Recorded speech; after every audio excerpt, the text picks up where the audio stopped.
¿Empezó el proceso de dolarización en Argentina? Aquí estamos leyendo las 83 páginas del decreto de necesidad y urgencia del presidente Milei, y más allá de analizar aspectos o cuestiones puntuales, son muchas las cuestiones analizadas y tratadas en este decreto de necesidad y urgencia. Creo que hay una que resalta sobre todas las demás, una modificación al Código Civil muy importante y que básicamente, entiendo, es el primer paso para un proceso de dolarización en Argentina. Esto implica que a partir de este momento de la vigencia del decreto de necesidad y urgencia se pueden hacer operaciones con dólares, y que esto no va a traer problemas, sobre todo al acreedor, a la persona que fija esa obligación en dólares y que después, cuando la quiere cobrar, no puede cobrar en dólares porque el deudor le puede plantear pagarlo en dólar oficial o en algún dólar distinto que efectivamente la moneda, es decir, pagarlo en pesos a un valor del dólar determinado. No, acá lo que está diciendo este decreto de necesidad y urgencia es: se tiene que pagar en la misma moneda en la que se pactó.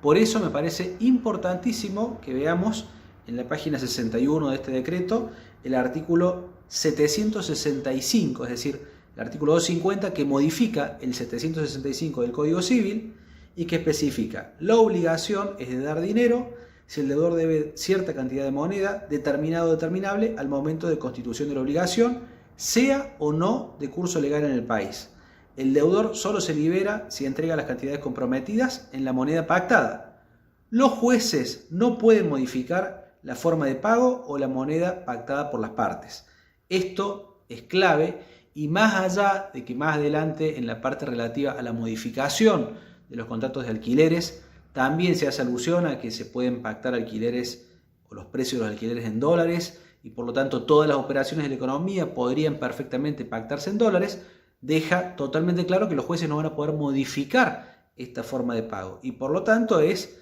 claramente un paso hacia la dolarización. Esto implica que pueden venderse electrodomésticos en dólares, pueden venderse alimentos en dólares, no habría restricciones algunas para la comercialización de los bienes y productos de la economía en dólares, porque lo que dificultaba que esto sea así, por un lado, es que había algunas leyes específicas, particularmente la última modificación de la ley de alquileres prohibía el pacto en moneda, la publicidad de los alquileres en moneda extranjera. Entonces, más allá de alguna legislación específica, lo que dificultaba, repito, las operaciones era que al momento del cobro, la persona que generaba un contrato en dólares y luego quería cobrar, el deudor podía defenderse diciendo: bueno, voy a pagar en pesos, y ahí se le complicaba porque, habiendo tantas cotizaciones distintas de dólar, podía perjudicar así al acreedor, y entonces el acreedor, por las dudas, prefería no pactar en esa moneda. Ahora, como claramente hay una prohibición hacia los jueces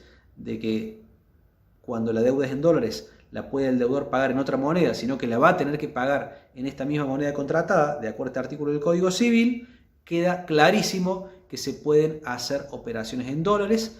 y por lo tanto, y ahí está lo más importante, a nivel jurídico sería perfectamente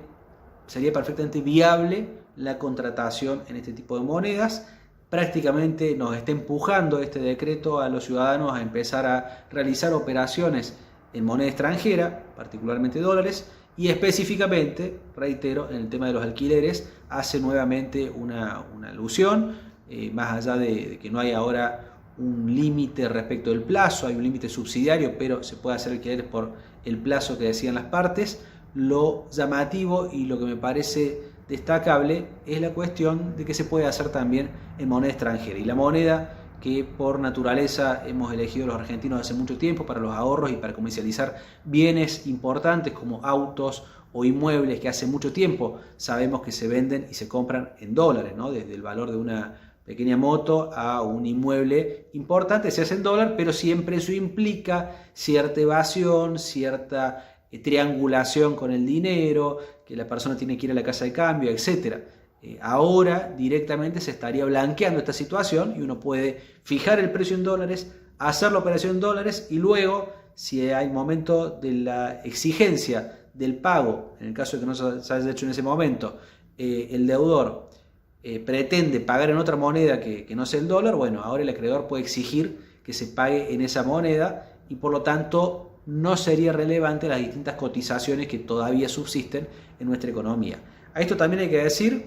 que la Corte Suprema de Justicia le dio un guiño, porque hace poco salió esta noticia. La Corte Suprema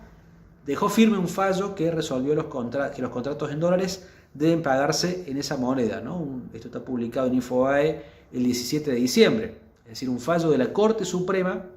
que avala que el pago que se contrató en dólares debe hacerse efectivamente en esa moneda, y que era hasta el momento el mayor impedimento, porque había fallos contradictorios, había algún fallo de Cámara Nacional que decía que en el caso que se contrate en dólares se puede pagar en pesos al valor del dólar bolsa o del dólar MEP, que es el que más fácil se puede conseguir, comercializar, que aparte es legal y todo lo que ya sabemos. Pero bueno, en definitiva, este fallo de la Corte, más esta modificación al Código Civil y Comercial, y particularmente todas las modificaciones relativas a los alquileres que estarían empujando a la economía a que a partir de ahora se haga en dólares, implica que ya estaríamos inmersos en una economía semidolarizada o hacia la dolarización. En países vecinos es muy común la utilización de la moneda extranjera, no hay tantas limitaciones. Posiblemente en Argentina las dificultades pasen por el cepo, por tantas cotizaciones, por tanta intervención que claramente ha dañado la economía, y lo que hay que esperar ahora es si esto efectivamente mejora las condiciones tanto para los consumidores como para los oferentes de los distintos bienes o servicios, o por el contrario empieza a haber problemas peores de lo que teníamos hasta el momento. Cosa difícil porque la economía venía claramente en picada y los mayores problemas eran respecto de la inflación. Ahora solamente deberíamos preocuparnos, en el caso que esto se instaure, por la inflación en dólares, que también existe, pero es considerablemente menor, es insignificante al lado de la inflación que tenemos hace ya mucho tiempo del peso argentino, que claramente no sirve como una moneda de resguardo, que sirve solamente para las pequeñas operaciones y que a partir de ahora quedaría prácticamente en desuso, incluso para las pequeñas operaciones o para toda obligación periódica, porque lo lógico es que antes de complicarse recurriendo a los distintos índices existentes, directamente las personas fijen los valores de las operaciones en dólares y así faciliten mucho la tarea de, sobre todo en obligaciones a largo plazo, no complicarse con los intereses, con los índices, con las variaciones, sino que directamente sepan que pueden confiar con que la moneda va a ser estable y el precio que fijaron se va a mantener. Vamos a ver si esto efectivamente redunda en beneficios para la economía. Entiendo que es parte del cumplimiento de una promesa de campaña, porque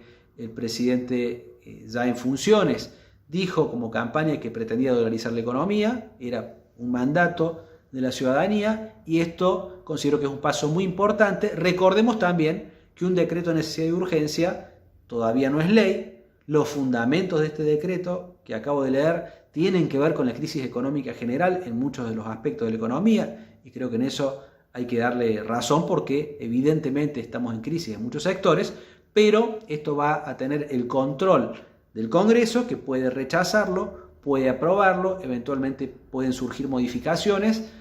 pero la gracia, lo interesante de esto es que se va a aprobar inmediatamente, es decir, a partir de la publicación ya pueden empezar a existir este tipo de operaciones en dólares y ahí vamos a ver si funciona, si la gente en definitiva empieza a operar en esta moneda sin ningún tipo de resguardo, digamos, sin dudas, sino que apuesta fuerte para empezar a comercializar los productos, hacer contratos y demás en dólares, o por el contrario puede haber un rechazo, puede haber miedo, y bueno, en ese caso la medida no será exitosa. Pero en definitiva, esto implicaría una mayor libertad a la hora de contratación, porque el consumidor puede elegir contratar en pesos, elegir contratar en dólares, siempre entendiendo que le asiste la libertad prevista en el artículo 42 de la Constitución Nacional y que debe ser protegida por el gobierno, ¿no? Para eso está el gobierno, para proteger a los consumidores. Es decir, que hay que volver efectiva esa libertad de opción del consumidor. Si no hay una verdadera libertad, entonces no se están protegiendo sus derechos. Veremos cómo funciona, por ahora con muchas expectativas, pero creo que sin dudas es el punto más importante de este decreto de necesidad y urgencia. Nos vemos en otros videos. Seguime si te interesan los temas de los derechos de los consumidores, derechos en general, alquileres y demás. Nos vemos la próxima. Si podés compartir el video, darle me gusta, comentar, siempre estás colaborando para que siga subiendo este tipo de contenidos. Un saludo.